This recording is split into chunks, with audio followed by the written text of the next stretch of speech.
எங்களுக்கு தெரிஞ்சு 15 வருஷமா ஒவ்வொரு தடவையும் பணியிட மாறுதல் கலந்தாய்வுக்கு ப்ரொஃபார்மா கொடுத்து போய் நாங்க ஏமாந்து வந்துட்டு இருக்கிறோம்.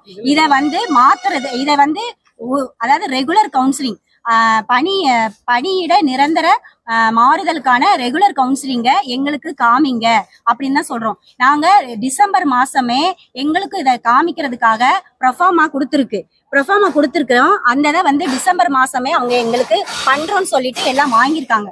வாங்கின எதுவுமே எங்களுக்கு காமிக்கல. அதுக்கப்புறம் 9/1 CB2 ரெகுலருக்கு வந்து கவுன்சிலிங் வச்சாங்க. அந்த கவுன்சிலிங் வைக்கிறதுக்கு முன்னாடி தான் நாங்க கொடுத்தோம். ஆனா எங்களுக்கு காமிக்கல. ரெகுலர் கவுன்சிலிங்காரவங்கள வந்து நீங்க கவுன்சிலிங் அட்டன் பண்ணுங்க, கலந்தாய்வுக்கு அட்டன் பண்ணுங்கன்னு சொல்லி எங்களுக்கு வரல. அப்ப 600 பேர் வாங்கிட்டு போயிட்டாங்க. இன்னைக்கு என்னன்னா 300 பேருக்கு இன்னைக்கு வச்சிருக்காங்க. கான்ட்ராக்ட்ல இருந்து ரெகுலருக்கு அவங்களுக்கு காமிக்கிறதுக்கு முன்னாடி நிரந்தர செவிலியரான எங்களுக்கு, நாங்க மற்ற இடத்துல வேலை பார்த்துக்கிட்டு இருக்கிற இடத்துல இருந்து 15 வருஷமா நாங்க வேலை பார்த்துட்டு இருக்கிற இடத்துல இருந்து எங்க சொந்த ஊரான மதுரை, இந்த பக்கம் திருநெல்வேலி, தஞ்சாவூர், தூத்துக்குடி, சிவகாசி, இந்த மாதிரி இருக்கிறவங்க பிள்ளைங்களுக்கு வந்து எங்களுக்கு காமிங்க அப்படின்னு தான் சொல்றோம். காமிக்கிறாங்க. ஆனா ஒவ்வொரு வருஷமும் நடக்குது.